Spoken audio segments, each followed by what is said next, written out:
There is a game we used to play when we were kids. And I think the song that went to that game went something like this. Danganya toto jinga. Danganya toto jinga. That is Kiswahili. But loosely translated, it means something like, fool that stupid kid. Fool them. Again and again and again. And guess what? That is precisely what is happening in Kenyan politics. Even as the country is in crisis, the political class are playing the same old games. And they're using the same old tricks. Let us take the latest example. Former Secretary General of the UDA party holds a presser and tells us what is supposed to be explosive breaking news. Okay? Basically what he says is that Kimani Ichung'wah, leader of the majority, and Cecil Mbarire, a governor, are the two main individuals who were behind the recent bid to impeach Deputy President Rigathi Gachagua, to remove him. Okay?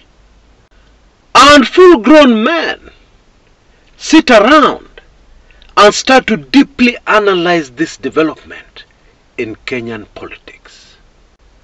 Now, with all due respect, please let us take a minute to reflect on something. This party called UDA, there are a few things we know about this party for sure. Okay? We know that this party actually is a briefcase party. It is somebody's personal property. Isn't that correct? I am sure you know what I mean. And I'm sure you know who owns the UDA party. And therefore it goes without saying that this is not a party where you can have infighting. This is not a party like ODM, where you can have a lot of drama here and there. People struggling for power here and there. People struggling to outmaneuver each other here and there. No. That cannot happen in UDA. UDA is the personal property of somebody, and it is carefully remote controlled. Okay? In case you didn't know, now you know. And so with this information, when a man like Cleophas Malala, of all people, because Kenyans have such short memories, this is the man who has been coming up with very funny pressers. Yeah, basically pressers to tell us nothing. Or shall I say pressers designed mainly to be entertainment. I'm serious. Now I know politics can be entertaining, but that's not what I mean. I mean just pure entertainment value. The way somebody can create content from nothing, yeah, for comedy purposes. And so this character comes out and holds a press conference and people take it seriously. Do you really believe that Cecil Mbarire and Kimani Ichung'wah teamed up together to remove Rigathi Gachagua without the knowledge of the owner of the party called UDA? Do you seriously believe that? Now, let me humor you a bit, okay?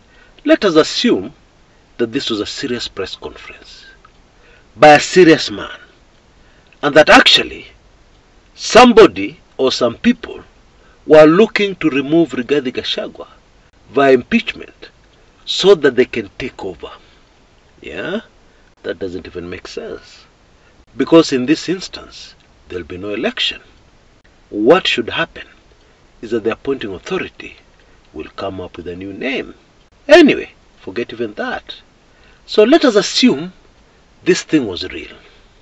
And so now that you have relaxed, let us move on to something else, another point, that completely rubbishes this whole entertainment drama, not even political. Okay? Notice that the two names mentioned are all from the Mount Kenya region. Okay? Now, what is currently happening in the Mount Kenya region in connection to the presidency? There is a crisis, a very big crisis. So, if you are Ruto and you wanted to contain the situation in the Mount Kenya region, what is the best strategy? Okay, that is rather obvious. Create friction between the players within the Mount Kenya region. And so the Mount Kenya region will be so busy fighting each other that they will forget their common enemy, which is President William Ruto. You know, those who are playing this game, and I believe we all know who was responsible, and I believe we all know who the owner of the party is. If I were playing this game, I would have at least chosen one name from another region in Kenya. Maybe somebody from Western Kenya. That would have made it much more believable. Okay? Of course, I'm aware that the whole idea here, allegedly, was to remove Rigathi Gachagua and then have somebody else from the Mount Kenya region appointed in their place. But we all know, at least those of us who have been in politics for a long time, that behind the scenes in Kenyan politics, things are not as neat as that. In that all Mount Kenya MPs gang up together, without any help from any other region, and then they decide to get rid of one of their own, so that one of them can take over. It doesn't happen like that. And in any case, wouldn't it be a good idea to have a name from another region to act as a spokesperson to mask their intentions? Isn't that true? Because I believe we all know and we understand that in politics, you don't make your intentions so obvious. You always hide the dagger. You don't show it. At least not until the very, very final minute when you're going in for the kill. And so in my humble opinion, this story of Malala, Gachagua, and the Mount Kenya coup via impeachment,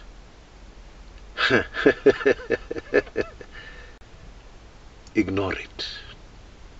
Please don't waste your time analyzing entertainment. Please don't waste your time analyzing danganya toto jinga, danganya toto jinga. Don't waste your time. Indeed, in Kenya right now, we have much more weighty and serious issues to look at. It is not time for comedy, drama, manufactured comedy drama. It isn't. The very future of our country, indeed there is a battle right now for the very soul of the country called Kenya. So we don't have that time to waste. But it is worth taking note of the fact that one day when historians sit down to write about this period of our history, I am certain that amongst the factors they will give that caused the downfall of William Ruto, very high up on the list will be the following. This regime operated using an old, outdated script. They believed sincerely that using Daniel Toroitich arap Moi tactics, using old KANU tactics, that they were going to succeed in politics in Kenya in the year 2024. They completely failed to see how far the Kenyan voters come. They completely failed to see the level of exposure Kenyans have, especially via social media. Yeah, they completely failed to see all that and decided to remove an old, dirty, dusty script from the KANU archives, seriously believing that it would work. I firmly believe that historians are going to say that. I am very sure, because indeed this is one of the major factors of the downfall of the Ruto regime. And if you don't believe me, let me give you further evidence. Yeah? And that is the prominence of the political police in our politics, just like it was during the Moi days. I'm of course talking about the abductions. I'm talking about the harassment and bullying by some rogue policemen on protesters, and even on young people they believe are Gen Zs, and therefore assume they are politically active when they're not. But what exactly are the political police? Simple answer to simple question. They are the police that enforce political opinion. In a country where you have political police, what those who have organized for this political police are saying is that you are not allowed to think. You are not allowed to think anything else that is different from what your government is thinking. That is really what it is. Na hiyo imetoka straight from the KANU archives. Let me give you a brief story from the late 70s. There used to be a group, a very powerful group, with members in Kenyatta's kitchen cabinet, in Jomo Kenyatta's kitchen cabinet, the Kiambu Mafia, who wanted to change the constitution so that in the event that the then President Jomo Kenyatta passed on, the then Vice President Daniel Toroitich arap Moi would not take over automatically the presidency. And super fascinating, this group came up shortly after Jomo Kenyatta had been examined by a renowned heart specialist from South Africa called Dr. Christian Barnard. This was a world-renowned, respected heart surgeon, Dr. Christian Barnard. He visited Kenya, and after examining Jomo Kenyatta, he just shook his head. In other words, what he was telling the anxious faces surrounding him was, I don't even know how this man is alive. Bottom line, all Kenyatta insiders knew that Jomo was going to pass on at any time. They were aware of that. And politicians being politicians, everybody wanted to position themselves for what they knew was going to happen. And so this Change the Constitution movement came out very strongly, and it had very, very powerful people behind it. And then at the height of this political drama, the then Attorney General, Charles Mugane Njonjo, came out with a statement that stopped the movement on its tracks, even with those powerful people. Njonjo told Kenyans that it was a very serious crime. It was even treasonable for anybody to imagine, not even to speak, just to imagine something happening to the president. Yeah? Like the president passing on. Yeah, that was treason. Now I remember this drama very clearly, although I was still in primary school. And the first thing that came to my mind is that I wondered, how was the government going to find out what people are imagining. Because you can only prosecute a crime that you can actually be able to obtain evidence that that crime happened. So how do you know what somebody is imagining in their brain? How do you know? How can you tell? That is what troubled me as a primary school kid who had no idea that their destiny would be very closely linked to politics. But many decades later, I can tell you, you can find out what somebody is imagining. Because first of all, you imagine, you think. And then whatever you're imagining or thinking will have to come out in what you speak. Okay? You may want to hide your true thoughts with your words. We humans are very good at that. We do that all the time. But if somebody listens to you carefully, in many instances, they will know what you are thinking, what you're imagining. Okay? Now, our 2010 Constitution allows us to speak after imagining whatever we want to speak. It allows us to have an opinion after imagining whatever opinion you feel like. It is not a crime. It is your right. But then, here comes the political police. Think about it. All those people who have been abducted, some of them have disappeared without trace. Why were they abducted? They were abducted for what they were thinking. And maybe they spoke a little of it. Maybe they posted something online that revealed what they were thinking. And unfortunately, these people were not aware that actually in Kenya these days, we have political police. Or can we call them thought police? They enforce people's thoughts. We all saw the abduction of former Nandi Hills legislator Alfred Keter here in front of his family on a Sunday when they were coming from church. What was the crime that the former MP committed? What did he do?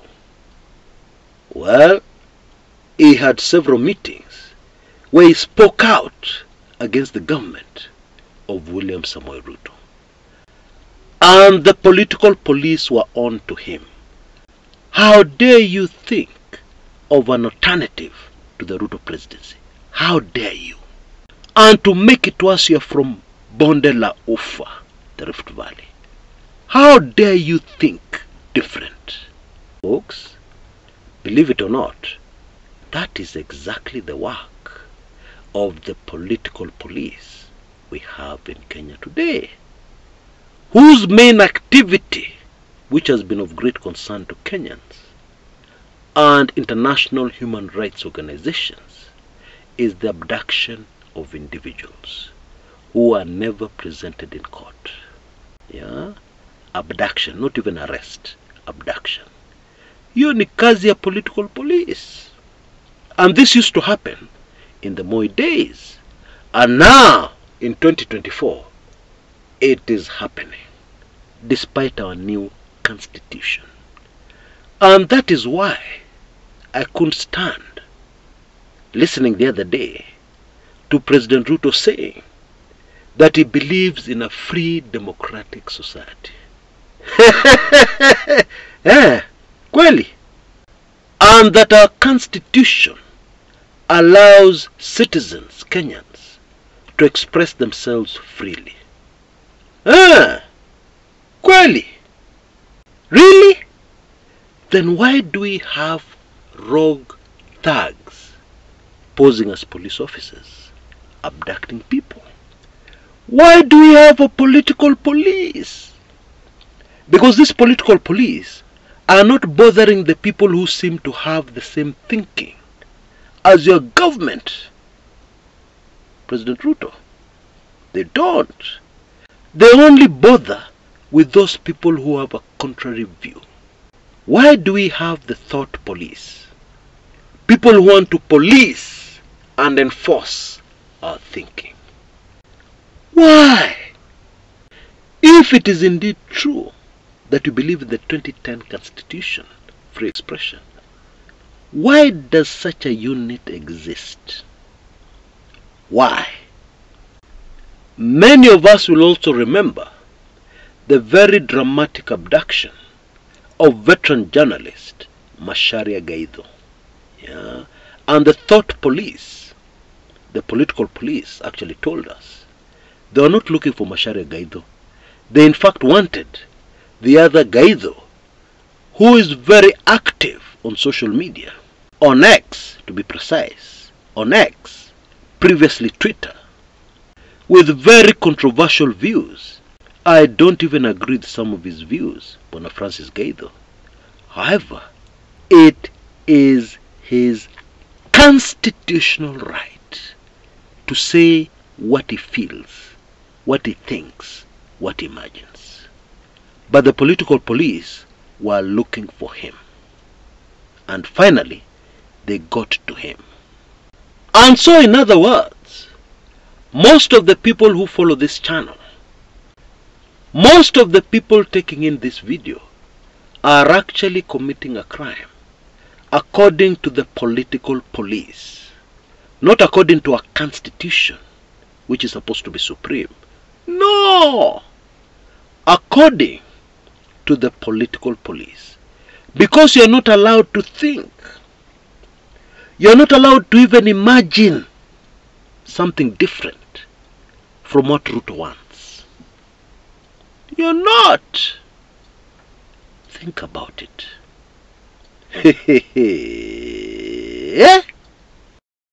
Now, very quickly before I go, this is the final call for my latest offer. Yeah, for some highly sensitive videos, a huge collection of them. Yeah, right from Jimmy Wanjigi himself. Some secrets about his past that will really shock you. To the General Gola chop accident, was it really an accident?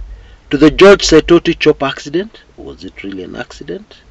To stuff about the aborted coup of 1982 that you have never heard anywhere else before, as well as very topical, current, sensitive information, like aspects of the character of President William Ruto that have never been made public.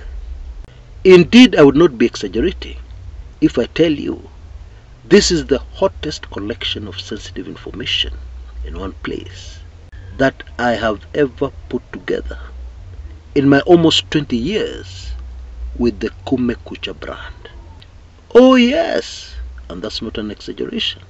Now you can see details on your screens right now. For only Kenya shillings 1999 or $15, you can have this pop inside your inbox, your email inbox, a collection of sensitive videos like no other. And now we have entered the Kipindi Chalala Salama, the final call, your final chance to grab this opportunity. Don't miss it. Don't be left out. Act immediately. The details are also repeated in the description area below this video on YouTube and also in the comments area. Until next time, this is Chris Kumekucha.